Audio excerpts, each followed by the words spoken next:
Basara IIIT notification release అయింది. దీని గురించి కంప్లీట్ డీటెయిల్స్ ఈ వీడియోలో చూద్దాము. Rajiv Gandhi university of knowledge technologies RGKT Basara అంటారు. 6 years ఇంటిగ్రేటెడ్ కోర్స్ ఇక్కడ ఉంటుంది.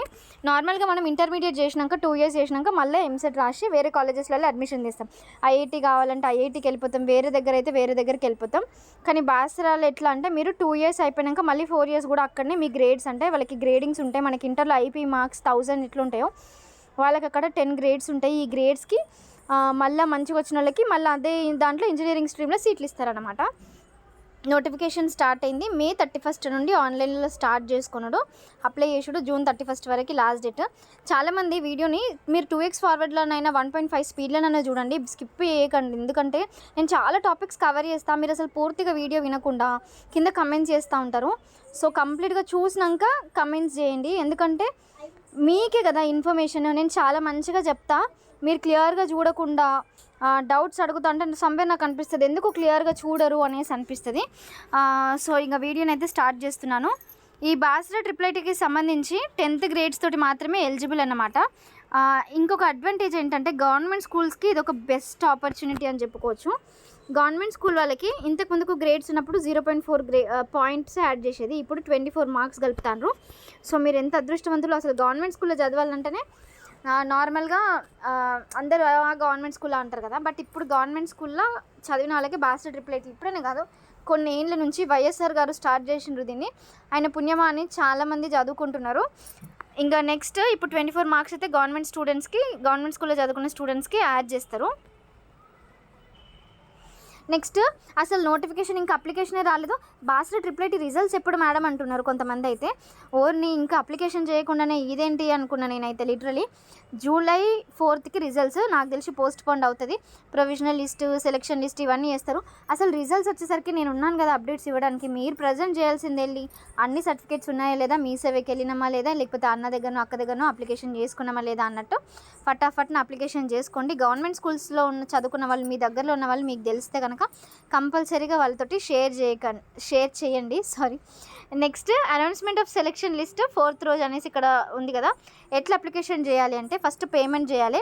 పేమెంట్ చేసినాక మీకు ఒక అప్లికేషన్ ఐడి జనరేట్ అవుతుంది. అప్లికేషన్ ఐడి జనరేట్ అయినాక అప్లికేషన్ ఫామ్ ఫిల్ చేయాలి. ప్రింట్ అప్లికేషన్ కొడితే అప్లికేషన్ ప్రింట్ అవుతుంది. అది మీకు రిఫరెన్స్గా డ్రైవ్లో కానివ్వండి, ఎక్కడైనా కూడా ఏది అప్లికేషన్ చేసుకున్నా కూడా డ్రైవ్లో కానివ్వండి ఎక్కడైనా ఒక దగ్గర సేవ్ చేసుకోండి.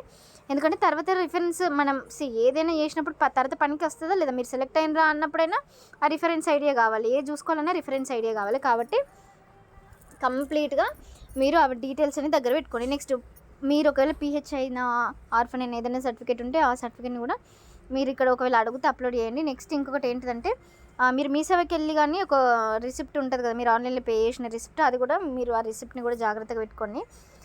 నెక్స్ట్ ఫిజికలీ ఛాలెంజ్ సర్టిఫికేట్ ఉంటే అది కూడా అప్లోడ్ చేయాలి. ఫీజ్ డీటెయిల్స్కి వస్తే OC/BC వాళ్ళకి TS అయినా AP అయినా 500 రూపీస్, SC/ST క్యాండిడేట్స్ అయితే 450 రూపీస్, వేరే స్టేట్ వాళ్ళకైతే 1500 rupees, other than Telangana, Andhra Pradesh.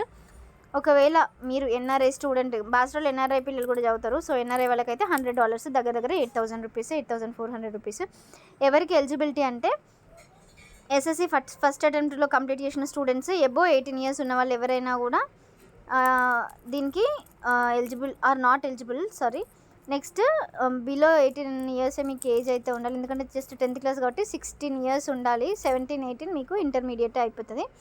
Next selection method ఎట్లా ఉంటుందంటే కంప్లీట్లీ గ్రేడ్ని బేస్ చేసుకొని మాత్రమే ఉంటుంది. ఇప్పుడు మార్క్స్ కాబట్టి మార్క్స్ని బేస్ చేసుకొని మాత్రమే ఉండడం జరుగుతుంది. ఓకేనా. జిల్లా పరిషత్ కానివ్వండి, మున్సిపల్ స్కూల్స్లో చదువుకున్న వాళ్ళకి ఫస్ట్ ప్రయారిటీ అయితే ఉంటుంది, బాగా గుర్తుపెట్టుకోండి. అండ్ అది కూడా నాన్ రెసిడెన్షియల్ గవర్నమెంట్ స్కూల్స్.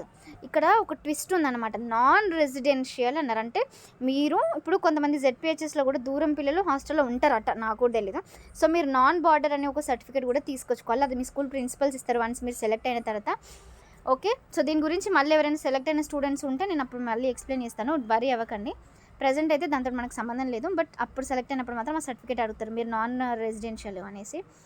ఒకవేళ ఏదైనా సబ్జెక్ట్లో నీకు మీ ఫ్రెండ్కో లేకపోతే ఇంకెవరికైనా టై అవుతుంది. ఓకే. సో టై అయినప్పుడు ఎవరికి మ్యాథ్స్లో ఎక్కువ మార్కులు వచ్చినాయని చూస్తారు. మ్యాథ్స్లో కూడా సేమ్ వచ్చినాయి, సైన్స్ చూస్తారు, సైన్స్లో కూడా సేమ్ వచ్చినాయి, ఇంగ్లీష్ చూస్తారు, తర్వాత సోషల్ స్టడీస్, తర్వాత ఫస్ట్ లాంగ్వేజ్, తర్వాత డేట్ ఆఫ్ బర్త్. సో అప్పుడు కూడా స్టిల్ టై ఉంటే ఎవరికైతే ఏజ్ ఎక్కువ ఉందో సో ఆ స్టూడెంట్స్కి అయితే ఇస్తారనమాట. సో అడ్మిషన్ ప్రొసీజర్ అయితే ఇట్లుంటుంది. నెక్స్ట్ చాలామంది బాస్ట్రాలో ఫీజు ఉంటుందంట కదా, మీరు చెప్పట్లేదు అని అంటున్నారు. బాస్ట్రాలో నాకు తెలిసి 2500 రూపీస్ ఫీ ఉంటుంది. అది నాన్ డిపాజిట్ అది డిపాజిట్ ఫీ కిందనే ఉంటుందంట. సో అది మనకు రిటర్న్ ఇవ్వరు అనుకుంటా నాకు తెలిసి, అంతే. ఆ తర్వాత 37,000 పర్ యానం ఉంటుందంట. ఇది మనకి రియంబర్స్మెంట్ కింద వస్తుంది. అంటే మనం ఫస్ట్ పే చేయాలనుకుంటే ఆ తర్వాత మళ్ళీ మనము రియంబర్స్మెంట్ కింద అప్లికేషన్ చేసుకుంటే మన డబ్బులు మనకి క్లెయిమ్ అవుతాయి. ఇది ఇంత ఉండకపోవచ్చు నాకు తెలిసి, ట్యూషన్ ఫీ ఇది ఇంజనీరింగ్లో ఉన్నప్పుడు ఉంటుంది అనుకుంటా. ఇంత ఫీజు అయితే ఉండదు.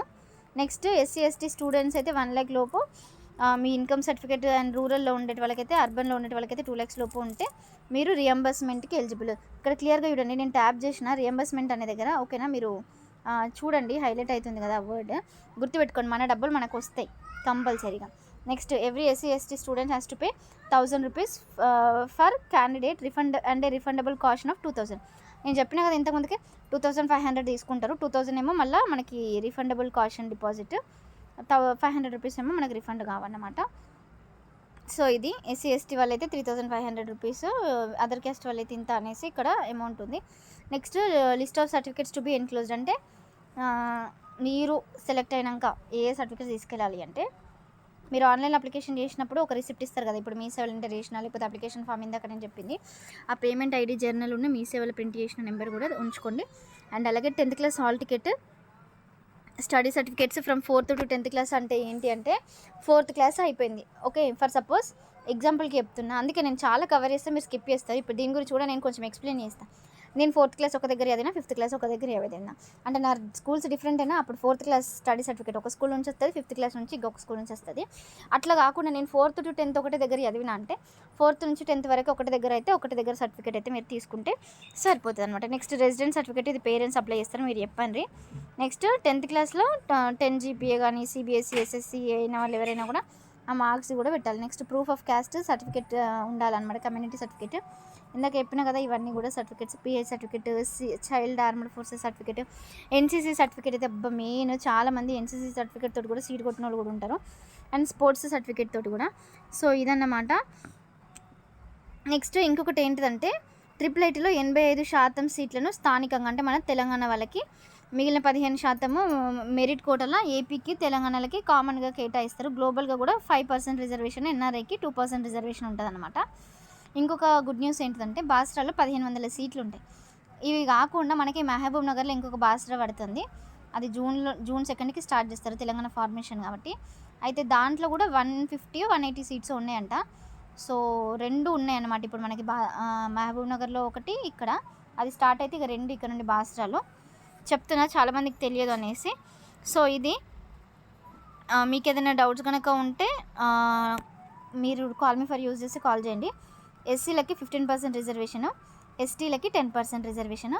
ఇప్పుడు బాగా గుర్తుపెట్టుకోండి, నేను చెప్తున్నారా, ఇది మంచిగా చూడండి, ఈ వీడియో మీకు మస్తు హెల్ప్ అవుతుంది. SCలకి ఎంత 15% రిజర్వేషన్. ఇప్పుడు SCలకి 500 మార్క్స్ వచ్చినాయి, నువ్వు BCD నీకు 550 వచ్చినాయి. ఇప్పుడు సీట్ వాళ్ళకి ఫస్ట్ ప్రిఫరెన్స్ ఇస్తారు, SC వాళ్ళకి ఇస్తారు, ఓకే. నెక్స్ట్ BCA వాళ్ళకి 50 మార్క్స్ వచ్చినాయి, BCC వాళ్ళకి 550 వచ్చినాయి. ఇప్పుడు ప్రిఫరెన్స్ ఎవరికి ఇస్తారు? BCA వాళ్ళకే ఇస్తారు, ఓకేనా.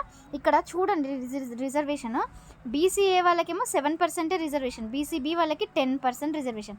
ఇప్పుడు మళ్ళీ BCA వాళ్ళకి 500 మార్క్స్ వచ్చినాయి, BCB వాళ్ళకి 450 వచ్చినాయి. ప్రిఫరెన్స్ ఎవరికి ఇస్తారు? BCB వాళ్ళకి ఇస్తారు, ఓకేనా. అదేంటి బీసీలలో కూడా ఇంత వ్యత్యాసం ఉంటుంది అంటే, బీసీలలో కూడా BCA, BCB, BCC, BCD అని చాలా ఉంటాయి. సో దాన్ని బట్టే సీట్స్ అలాట్మెంట్ ఉంటుంది. నేనేదో ఇక్కడ క్యాస్ట్ గురించి ఇట్లా ఉంటుంది అని చెప్పడం నా ఉద్దేశం కాదు. మీరు 10th క్లాస్కి వచ్చిండ్రు, మీకు రిజర్వేషన్ పాలసీ ఎట్లుంటుంది అనేది తెలియజేయడమే నా ముఖ్య ఉద్దేశము. దయచేసి ఎవరు కూడా దీన్ని తప్పు పట్టుకోకండి, ఓకే. నేను ప్రతి వీడియోలో కూడా రిజర్వేషన్స్ గురించి చెప్తా. ఎందుకు అంటే చాలామందికి అవగాహన లేక ఏమనుకుంటారంటే, అదేంది నాకు గిన్ని మార్కులు వచ్చినాయి సీట్ రాలేదు, అక్క నాకు ఎందుకు మార్కులు వచ్చినాయి, మేడం నాకు మార్కులు వచ్చినాయి సీట్ రాలేదు అంటారు. ఓర్ని రిజర్వేషన్కి ఇట్లా ఉంటుంది అని నేను చెప్పినా కూడా మీకు అర్థమవుతలేదు. మీ పేరెంట్స్ ఎవరైనా చూస్తే మీ పేరెంట్స్కి కూడా చూపించుండ్రి, సో ఇస్తే వాళ్ళకి కూడా కొంచెం అర్థమవుతుంది. నెక్స్ట్ స్పోర్ట్స్ కేటగిరీ వాళ్ళకి 0.5, EWS వాళ్ళకి కూడా 10% రిజర్వేషన్. ఇప్పుడు ఇంకొక ట్విస్ట్ ఉన్నది, ఓసీలలో కూడా EWS సర్టిఫికేట్ తీసుకొచ్చుకున్న వాళ్ళకి కూడా STలకు ఉన్నంత రిజర్వేషన్ ఉన్నది, ఓకేనా.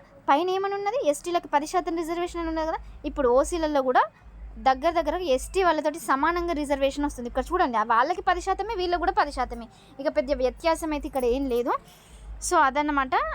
వీడియోలో మీకు ఇంకేదైనా డౌట్స్ కనుక ఉంటే కాల్ మీ ఫర్ యూజ్ చేసి నన్ను డైరెక్ట్గా కాల్ చేసి డౌట్స్ ఉంటే అడగండి. అండ్ నేను ఈ వీడియోస్ అన్నీ కూడా కంప్లీట్గా మీకు అవేర్నెస్ కోసం మాత్రమే చేస్తున్నా. ఎందుకంటే చాలామంది, నేను ఇప్పటివరకు కూడా ఏ కాలేజ్ని కూడా ఇది అని నేను ఎప్పుడు ప్రమోట్ చేయలేదు. నాకు తెలిసిన, నాకు మంచిగా అనిపించిన ఈ కాలేజ్ బాగుంటుంది అని నాకు అనిపించిన కాలేజే నేను చెప్పిన. అండ్ సిఓఈస్ గురించి, గురుకులం గురించి నేను ఎక్కువ చెప్తా ప్రతి వీడియోలో కూడా.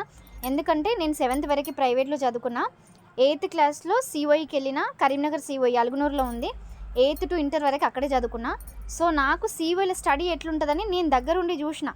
మాది 3rd బ్యాచ్ సిఓఈలో. సో నేను చూసిన కాబట్టి నాకు తెలుసు. గౌల్దొడ్డి గురించి కూడా నేను బాగా చెప్తా. ఎందుకంటే గౌల్దొడ్డిలో కూడా స్టడీ ఎట్లుంటుంది అనేది నాతోటి 10th క్లాస్లో చదువుకున్న ఫ్రెండ్స్ గౌల్దొడ్డిలో సెలెక్ట్ అయిన వాళ్ళు ఉన్నారు. ఇక బాసరా గురించి నేను ఎట్లా చెప్తా అంటే, బాసరాలో మా హస్బెండ్ కూడా బాసరాలోనే చదువుకున్న స్టూడెంట్, అందుకోసమని బాసరా గురించి చెప్తా. టీఎస్ఆర్జేసి హసన్పర్తి గురించి కూడా నేను ఎందుకు చెప్తా అంటే, నా సిబ్లింగ్స్ అక్కడనే చదువుకున్నారు, నా కజిన్స్ కూడా ఉన్నారు అక్కడ. వంగరాలో కూడా అంతే. సో అందుకోసమని నా సర్కిల్, నా ఫ్రెండ్స్, రిలేటివ్స్ చాలామంది అక్కడ ఉన్న వాళ్ళు చదువుకున్న వాళ్ళు చెప్తేనే నేను వీడియోస్లలో చెప్తున్నా. కానీ ఏది కూడా నేను ప్యూర్గా ప్రమోట్ చేసే ఉద్దేశం అయితే నాకు అస్సలు లేదు.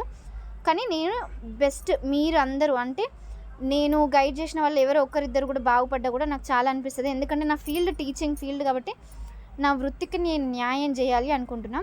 ఇదంతా జస్ట్ నేను షేర్ చేసుకోవాలని మాత్రమే చెప్తున్నా. నాకు ఇది రైట్ సందర్భం అనిపించింది.